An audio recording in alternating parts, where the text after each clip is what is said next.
Welcome to another Innovation Visual Digital Marketing Answered video and podcast. Today I'm joined by Chris Watson-James from our MarTech team. Hiya. And what we're going to be doing today is just talking about improving efficiency through marketing automation. Yeah. Chris, what do you mean by marketing automation? Yeah, so I suppose people will think of a very specific thing when we talk about automation, which is probably automating emails. And that obviously is a big part of it. But we should really split automation into two areas. So there's kind of the fun side, which is the customer journey The fun thing. side, Yeah. okay, yeah. And that can include emails, as we said, but also things like SMS and social platforms and all that stuff can be automated as part of a customer journey. The other side of automation is the less fun side, but probably more important, and that's kind of the admin stuff. So it could be notifications to your team, it could be data management, data cleansing, that sort of thing. But it's all about kind of automating process that would normally be done manually by your marketing team. Okay, so it's not simply what goes out to the consumers or the prospects. It's actually about marketing automation also includes efficiency of back-end process. Yeah, absolutely. Okay, so if that's what marketing automation is, one of the immediate fears that some people might be thinking of watching this is, okay, I get this marketing automation, but we want to have a personal journey to, for our prospects. Yeah. Does marketing automation mean it's impersonal? No. So in fact, if you take those two sides of marketing automation together, it can improve that personalization and it improve the experience. So if we think of marketing being the right person, the right time, the right place, if you take a manual approach to that, it's actually quite difficult because you don't know where your consumers are going to be. You don't know where they want to have that targeting.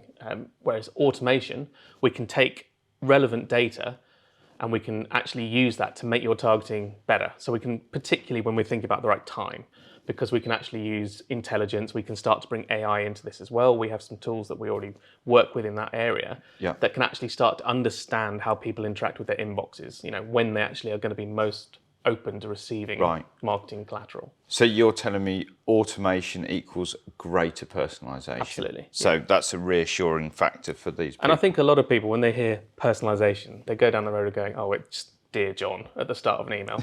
And personalization is Dear first name. So much more than that these days, and it really is about delivering the right content to the right people in a way that it feels personal, both in the timing of it as well as the execution of it. Okay, makes sense. So hopefully we've got some people over that hump and they've not just turned off going, we need it personalized. So now they're with us. Yep. Okay, how do people get started with marketing automation if they're not doing any of this at the moment? Yeah, okay. So I think the first thing has got to be understanding your audience. So particularly when we're talking about that personalization, you really need to understand either kind of the personas that you're trying to target or ICP if you're looking at more of a kind of an accounts-based Ideal model. client profile, yeah. ICP. And once you understand those, you can really start to think about, is my data enriched enough? Is it clean enough? So I'll give you a really good example. We've had this in the past where someone went, I'd love to send out birthday campaigns. Yeah. We went, yep, great idea. Do you capture date of birth? No. Okay, so there's a problem straight away. Yeah. If you don't understand your audiences and you don't understand what data you've got, then it's going to be really difficult to automate without getting that. So clean data, enriched data, but also that understanding of your audience. That's your first step. Starting point. Yeah. Okay. So then if we understand who our ideal client profile or target personas are, how does then the mapping of their customer journey feed into marketing automation? So I think when we're talking about getting started with this stuff, we start talking about personas and we start talking about how that can be used to segment your audiences. Probably sounds like quite scary. There's a lot going on. It's, is this something I can get out the door tomorrow? Is this something that's going to take me months? And the first thing really is to say, yes, it's good to understand all those things, but actually what you should do is get something started now. Okay. So depending on your business model. So if we're talking B2C, particularly something like e-commerce, if you think about something like a post-purchase email, it's better to have something going out than nothing. And in time, you'd hopefully push that forward to be kind of segmented by product category and eventually individual products. But actually, let's say you're kind of, I don't know, in the car business or something, to have an email going out with things like kind of care for the car, how to clean a car, how to maintain it, how to book your MOTs, all those sorts of things, a very generic flow. That's much better than sending nothing. But ultimately, it would be great to get to a point where you can go, oh, you've bought a Honda Civic Type R. This is something specific to that product. But that's not going to be day one. So you can kind of reel in your expectations, but get started straight away by going more generic. Okay. So what you're saying is better to have something and build on like the wide catch-all, and then you start narrowing it down into these or elements. Start with your biggest audience segment and just say, let's tackle that first, and we will target them, and then start to add further personas or further ICPs in as you go. So if we're thinking about a B2B model, you might have various touch points across your business. A lot of them are going to be things like gated content for white papers and stuff like that. It will be much better to say, let's start now. So whichever is our biggest traffic touch point or our biggest segment, let's start automating from that. And then build in the others. Because ultimately, if you don't make a start on this, it's always going to feel like a really big challenge to tackle. So you can start with, let's say, a generic workflow that's kind of catching either everybody and it's generic to your business model, or aiming at a target segment that's your biggest audience. And then you start to split it out. So that's when we'll start getting into the more interesting customer journey stuff. So we talked about personas, so that's a really nice way of splitting out your customer journey. The other thing is kind of think about buyer stage, where they are in their journey. So I know lots of people will take different approaches to this. Might be top of the funnel, middle of the funnel, bottom of the funnel, might be awareness, consideration, decision.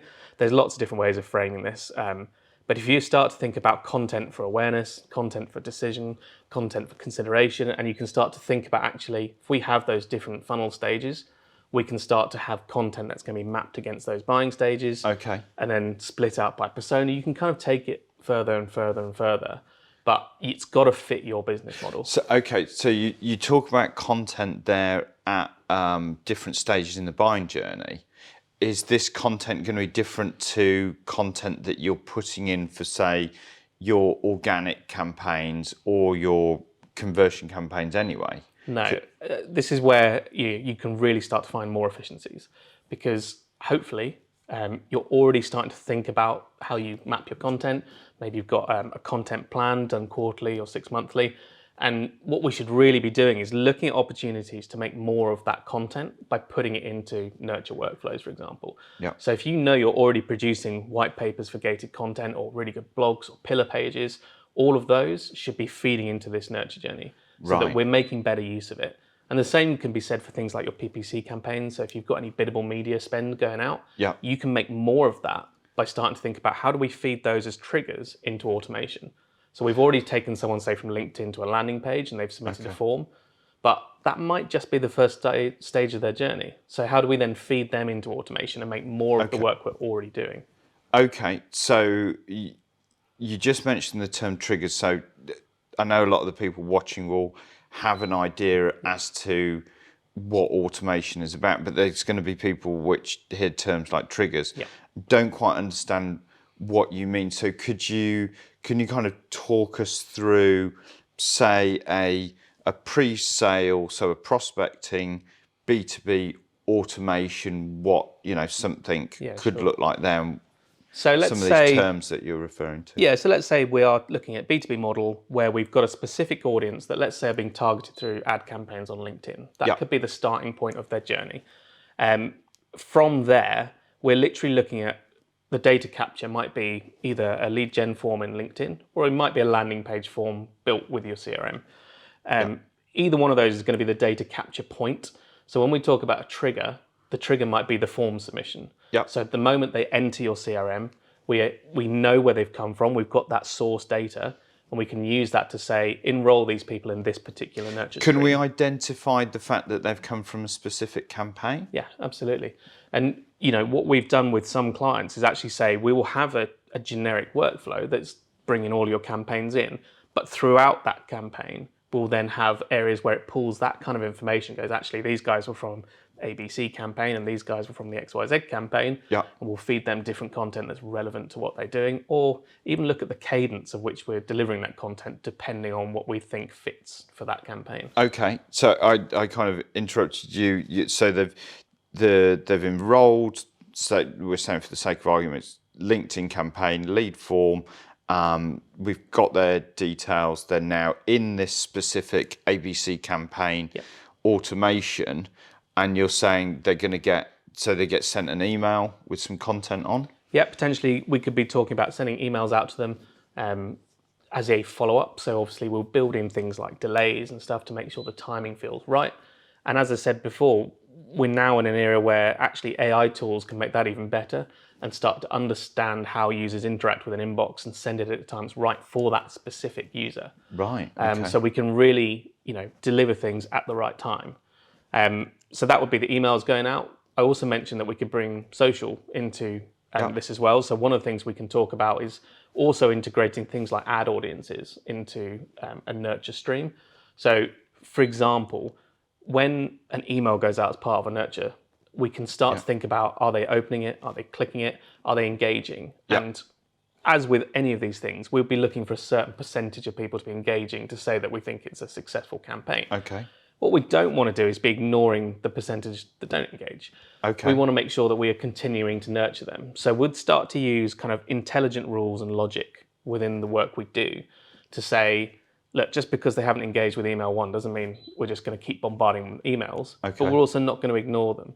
Yeah. So we'd start to do things like, let's slow down the cadence of emails. Let's kind of start to trial different ways of A/B testing the emails we're sending To them. these specific people only? Yeah, so it would split them out automatically. Yeah. No one would need to be involved with that decision. It would just handle that for them. Yeah. And potentially start to say, well, let's also enroll them in an audience on a social campaign. So we can actually say, let's feed that back and try targeting them elsewhere. Because we said before, it's about the right people in the right place. So maybe and at the emails, right time. Exactly, and maybe email's not the right format for these people. Okay. But that doesn't mean we want to lose them from this nurture. We've somewhere at the top, we've decided they are a good target. Yeah. We want to make sure we've given them the best opportunity we can to engage with our brand. Okay. So, in terms of when it's the right time, then you talk about slowing things down. Maybe if people aren't interacting, but what if you've got Bob, who's he seems to be clicking on a lot of stuff. Yeah. Like, how does marketing automation deal with that? Yeah, so there's a couple of different things here, really, because there's the cadence thing that we spoke about, so the timing. So in theory, you could actually accelerate Bob's journey because you think, actually, he's a hot lead right now, might not be in 30 days' time when this automation is due to finish. Right. So actually, we could accelerate that process of delivering emails to him. That's one potential route. Yeah. But the other thing is we haven't really talked about lead scoring. So lead scoring would be part of the automated journey for these guys. Yeah. And we can essentially look at scoring people based on any interaction, any touch point they have with the brand, but also things like their demographics. So we can really start to say, are we going to tier different levels of persona? Are we going to use that as part of their score and bring that together with their engagement and get an idea for, are they suitable? Are they a good fit? But also, are they engaged? Are they ready to talk to somebody? And at that point, we can either do a kind of a manual handoff to a salesperson if we're talking B2B, or we can actually move them to a different automated nurture if we're talking B2C, that maybe starts to talk more about products and deals and offers and gets them to actually buy now. So we're building, or we're having our database effectively dynamically scored all the time by what they're doing? Yeah, absolutely. And that can be positive or negative scores, because obviously we also want to make sure that we're not accidentally starting to target people at the wrong time or handing a bad lead to sales and kind of wasting time there. Yeah. We are talking about efficiency here. So it's making sure about handing the right leads across to sales, again, the right time. Yeah. And all of that can be automated within the system. So in terms of efficiency, it's kind of a no-brainer, really. But say you had you had Bob, and Bob was really keen and ended up downloading, I don't know, like 4 white papers in one go. We don't want to suddenly like have him in 4 different workflows. I mean, you know, that's a fear for people, you know, that somebody's going to get really annoyed because they're going to get loads of email. So what happens in that scenario? Yeah, so essentially you can build kind of a cascading importance of your automation. So that sounds kind of a bit, you know, a bit crazy, but essentially you can start by saying, this is our primary, most important campaign. Yeah. And no matter what, this is the one we want to trigger. Okay. And then you can build rules to say, if you know, if they're in this one, remove and push into this one because they've now qualified for that one.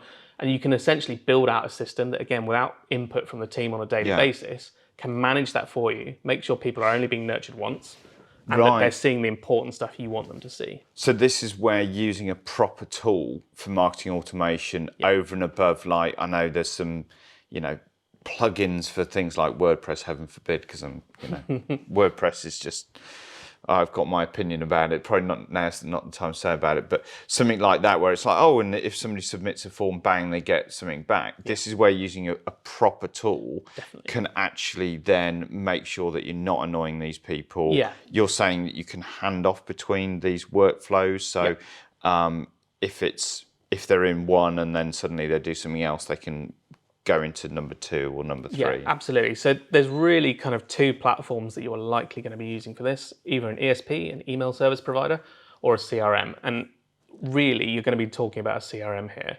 And that is purely because the way that a lot of ESPs are going to be set up is that actually individuals can go in and build little workflows for themselves, but it's quite hard to kind of get an overarching view of all of your campaigns. Yeah. And people will often end up triggering into multiple campaigns.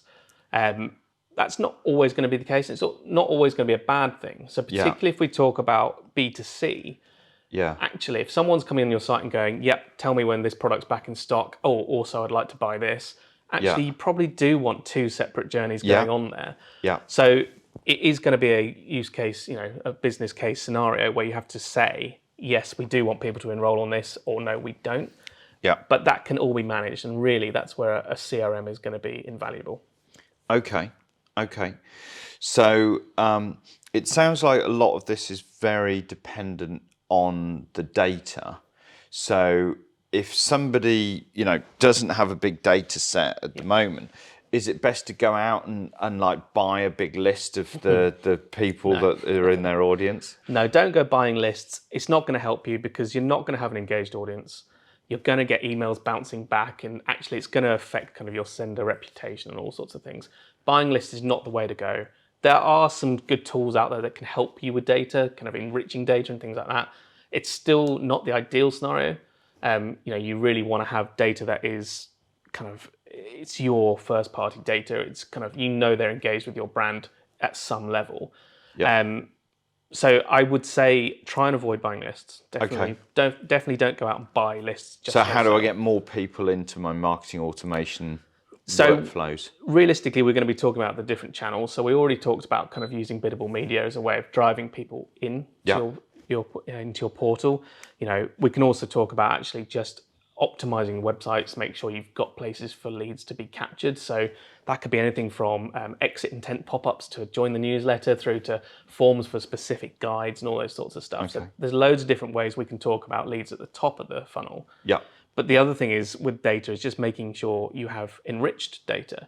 Now, again, there'll be people that will talk about looking at buying lists in, because it comes in as rich data, because they know what company that person belongs to, or they know what their job title is, all those sorts of things. But actually what we should really be starting to talk about as well is the difference between implicit data and explicit data. Okay. So simply put... Better tell us what the difference between implicit data and explicit data is. So simply put, explicit data is data that has been volunteered by somebody, submitted in a form. So they've come to a form, they've said, Tim Butler, job title, CEO, and those are explicit bits of data that we know about you. Okay. At least we think we do because you've told us that's the truth. Yeah. Implicit data will be data that we have kind of derived from other things you've done or other things you've told us. So it might literally be you visited a page that has a specific guide about marketing automation, So we could say an implicit piece of data about you would be you're interested in marketing automation. Okay. And then we can use that to segment a database and send you relevant information to say, look, we know Tim's looked at this. This could be something that's really suitable for him. So you can enrich the data through basically scoring or marking when people do certain things. Yeah, absolutely. So you don't necessarily need to say, hey, Tim, are you interested in marketing automation?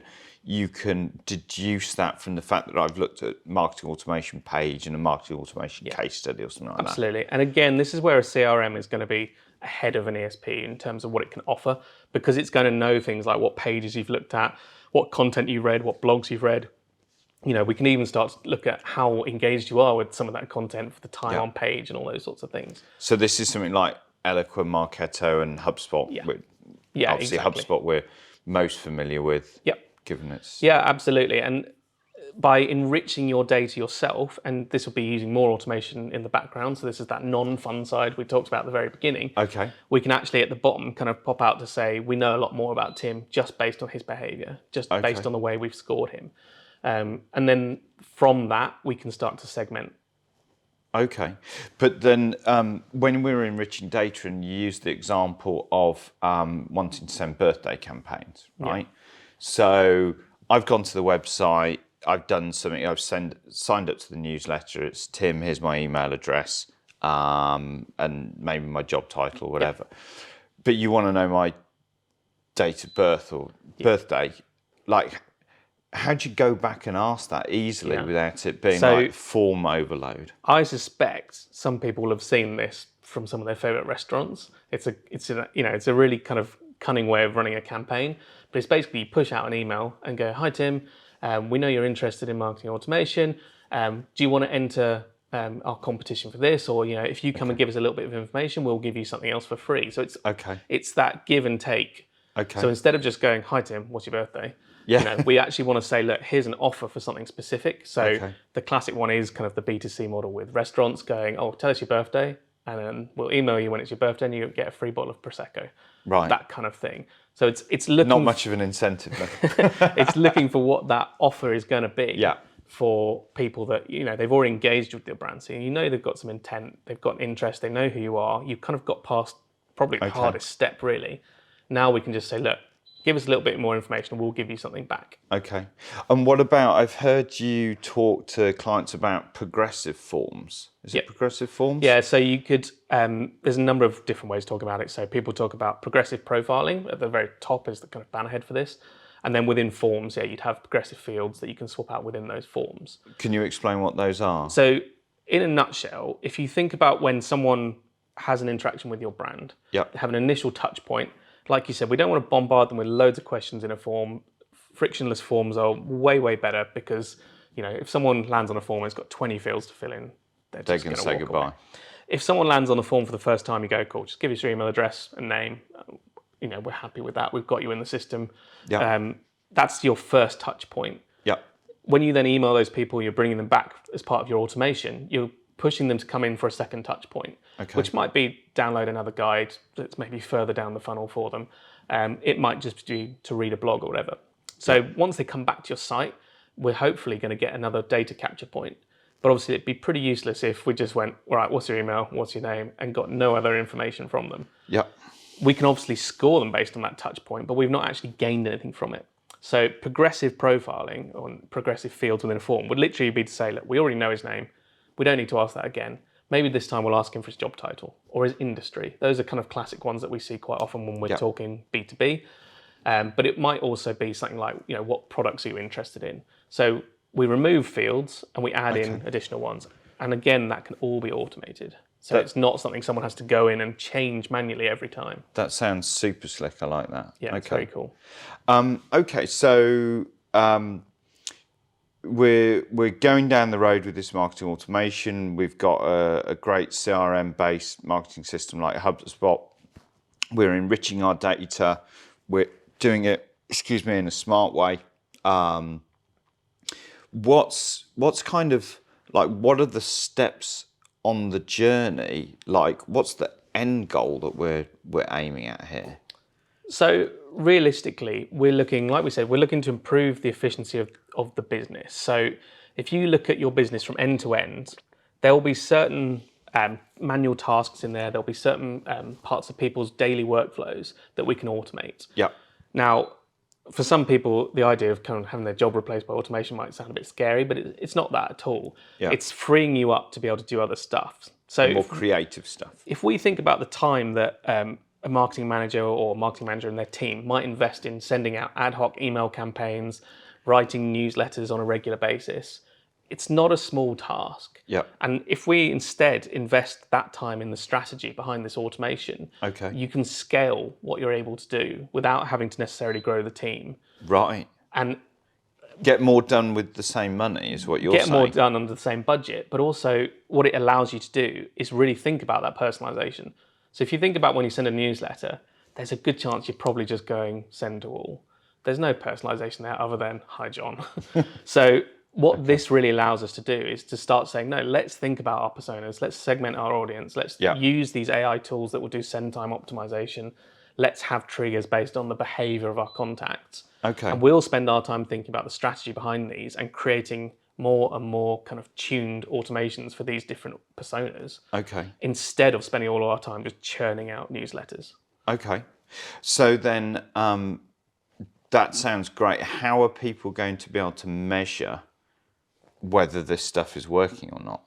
Yeah, I mean, that's really the nice thing that when you talk, we said we work a lot with HubSpot. When you talk about the way a platform like HubSpot works, not only have we now got reporting on the individual emails we sent out, which obviously we would have had with our newsletters, but now we've actually got kind of a conversion rate for our whole journey.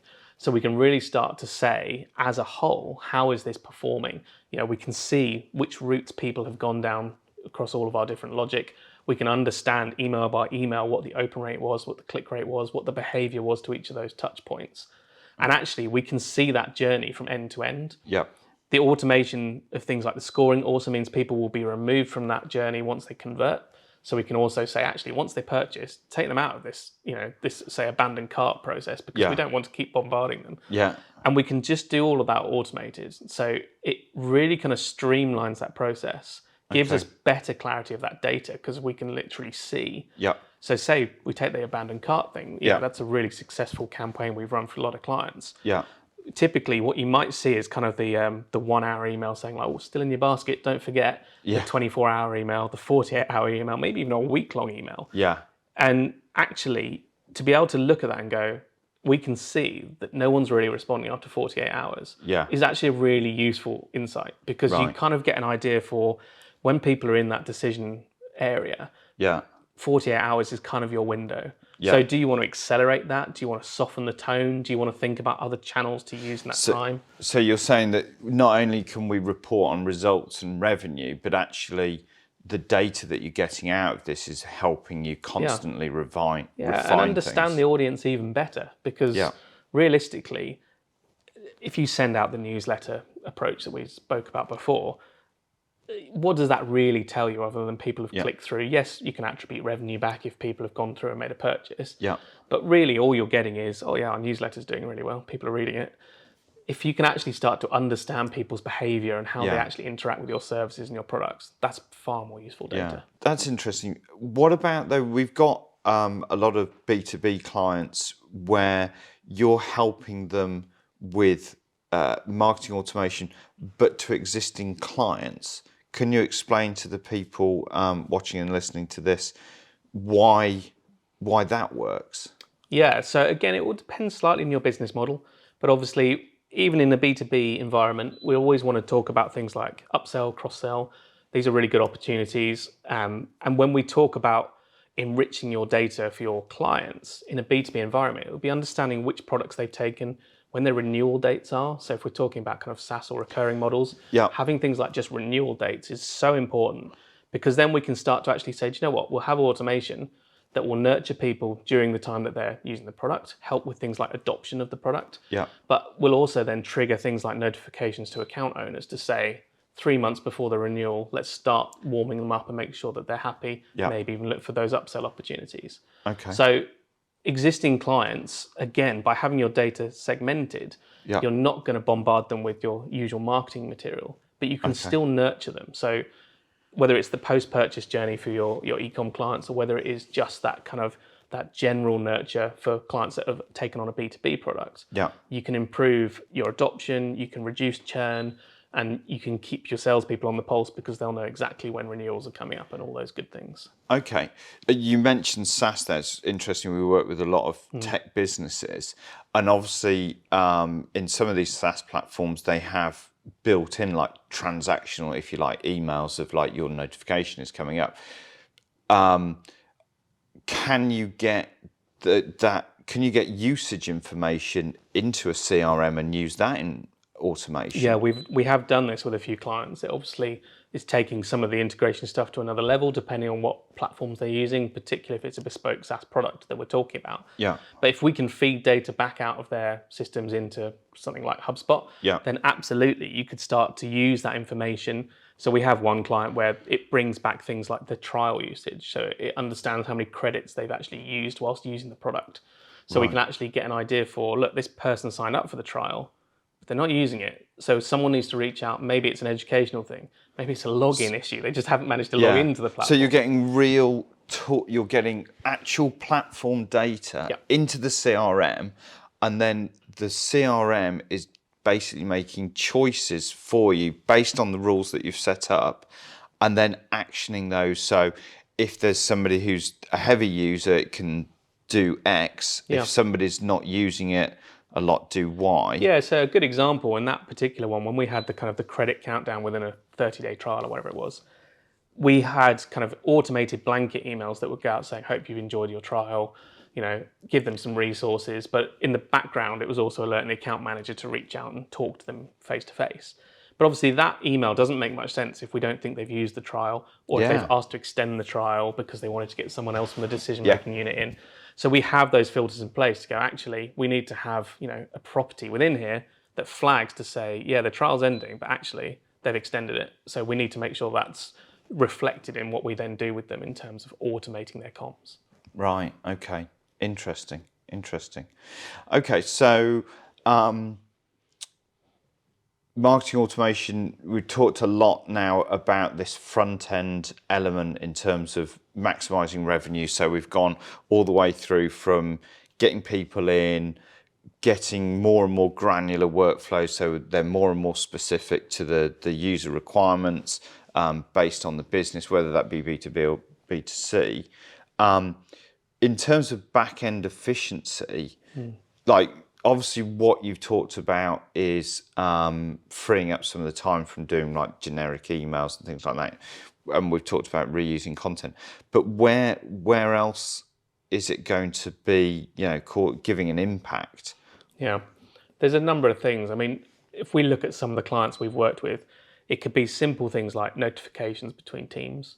So, we said there about account managers getting an alert when a lead does a certain thing.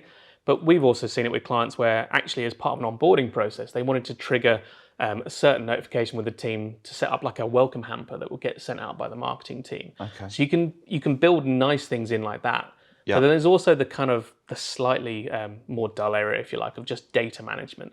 So we all know that all of these systems are going to have things like contacts unsubscribing or perhaps hard bouncing emails and things like that. And what you don't want to do is have emails that are going out that aren't getting sent to people, or perhaps people have left the business and that sort of thing. Yeah. So you can literally build in automation that's just going to help keep your data nice and tidy.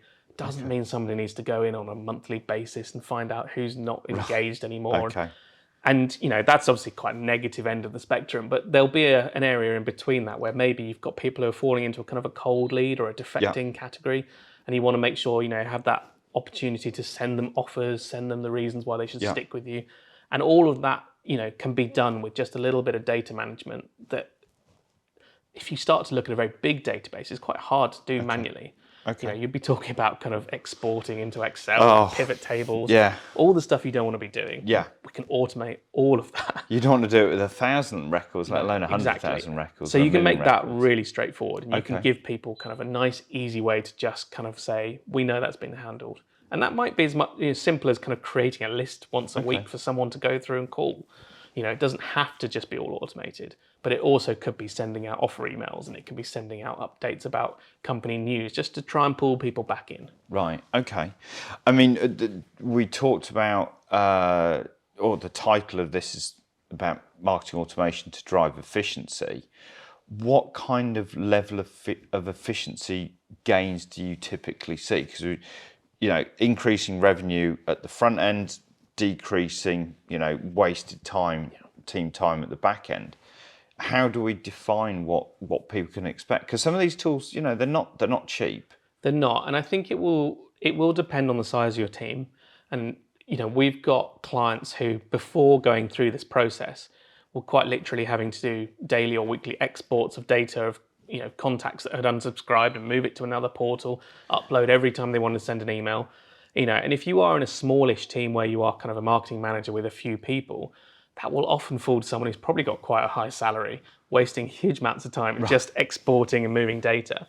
So it will really depend on what your current process flows are. Yeah. In our experience, there's always efficiencies to be found for anybody that's going through this process, because the nature of what we do, if you talk about marketing, particularly the one-to-many approach, you are largely going to be facing big databases. And like you said, even 1,000 people, depending on the business model, is a big database. We're not necessarily talking about people who have millions here, although obviously to them this still applies. That process of I think most people would agree that sending out a newsletter is not the half-hour job that everybody thinks it is. No. When you start to factor in the graphics production, the content, someone getting their eyes on it to check it, these things do tend to escalate into many hours. Whereas these workflow ones, what we're talking about is we're going in there, we're setting them up, we're going more granular, and then that's just running and running for months and months on end. Yeah, absolutely. And if you've produced very evergreen content, it's potentially something that can stay on until you change your proposition. It's going to be something that is there and is evergreen, and can just be reviewed on a regular basis. That's good. Okay, so I would think that you've probably convinced quite a few people watching and listening. If they're not already I imagine there's probably quite a few people who are doing some a bit of this stuff, like sending out a thank you email if they're on an e-commerce site and stuff like that. You'd have to be pretty ropey as a marketing manager if you're not sending out a confirmation email. Absolutely. But it's about taking it to the next level, if you like. Yeah. What are the steps, and also how do you assess the tool set that you need? Yeah, that can be challenging. I think the first thing is those people that have got some automation going. Typically what we would see there is gated content, form trigger, sends out an email, potentially a second email, not tons more. And whilst that is great to have in place, and like I said, you need to start somewhere. Yeah. What we tend to find then is you almost have this graveyard of contacts that just didn't engage with the second email. So nothing happens with them. Right. And for a lot of people, there is a huge amount of value and quick wins to be had within their database already. Yeah. So say you're sat on 10,000 contacts and actually 8,000 of them have been through some sort of process and now aren't customers. And you're not talking to them. You're not doing anything with them other than maybe that newsletter that's just going out and not really doing a huge amount. Yeah, because it's very generic. It's generic, and it doesn't have...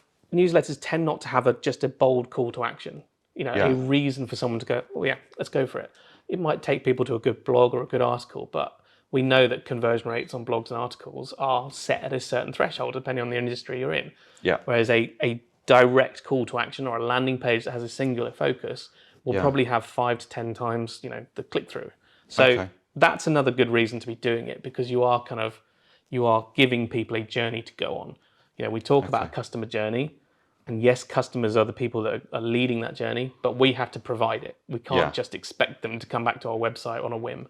We have to actually think about how are we going to craft a journey around what we know of. What's the value we're going to give them in order for them to spend their time with us? Absolutely. And if people are in market for your product and service, they're going to be researching. Other people will be automating to them. You don't want to be the brand that isn't there in their inbox, in their face, saying, come and have a look at our products. Okay. Good stuff. So, and then tool assessment? Yeah, like we said, we work with a couple of different tools, HubSpot being one of the main ones we work with. I think it will depend on the area you're in. We've deployed quite a few different tools. We work with Klaviyo as well, which is a kind of email SMS automation platform. It will really depend on the scale that you want to go to with your automation, and to an extent your budget as well, of course. Maybe get guidance from an external agency like us, or certainly you need to start writing down what your objectives are, what you want to achieve with that before you need to assess these things. The worst thing would really to be bringing a platform because the salesperson that you spoke to was particularly good on that demo. That doesn't really tick the boxes. Maybe it's more than you need. Maybe it doesn't integrate with some of the rest of your systems. You really want to make sure it's a thought out process, that someone who's got a good experience in this area has come in, had a little look and gone, look, I think this is a good option for you guys. It's going to talk to your sales platform. It will plug into your website. It's going to do everything you need. It's not going to go above what you need, but it is future proof. Okay. And what if somebody watching wants to reach out to you and the MarTech team at Innovation Visual? Yeah, if they go on our website, innovationvisual.com, you'll be able to find all the details, find out more about what we do, and then you can just reach out and talk to us directly. Okay, that's good. Anything that we've missed on this? No, I think that's probably about everything. I think, like I said, it's just a case of getting started. Because now is the time. Like you said, you don't want to be the brand that's left behind when people are in market for your product. So. And you guys in the MarTech team at Innovation Visual, you've done quite a few knowledge articles and a few other videos. Absolutely. And they're on innovationvisual.com/knowledge, I think it is. Knowledge Hub. I think so, Yeah, so they can access those and benefit from those resources. Absolutely. Perfect. Okay. Well, hopefully another good digital marketing answered for you guys, and that you've learned a lot of things from watching this video or listening to it on the podcast. So please do like, and also sign up for notifications, click to subscribe, and that way you'll get all of the latest content coming through from us. And as Chris says, do reach out via the website. And also, please feel free to put in comments and suggestions into the appropriate places on these platforms. We do read them all, and we do respond as well. So look forward to hearing from you, and please join us on the next Digital Marketing Answered episode.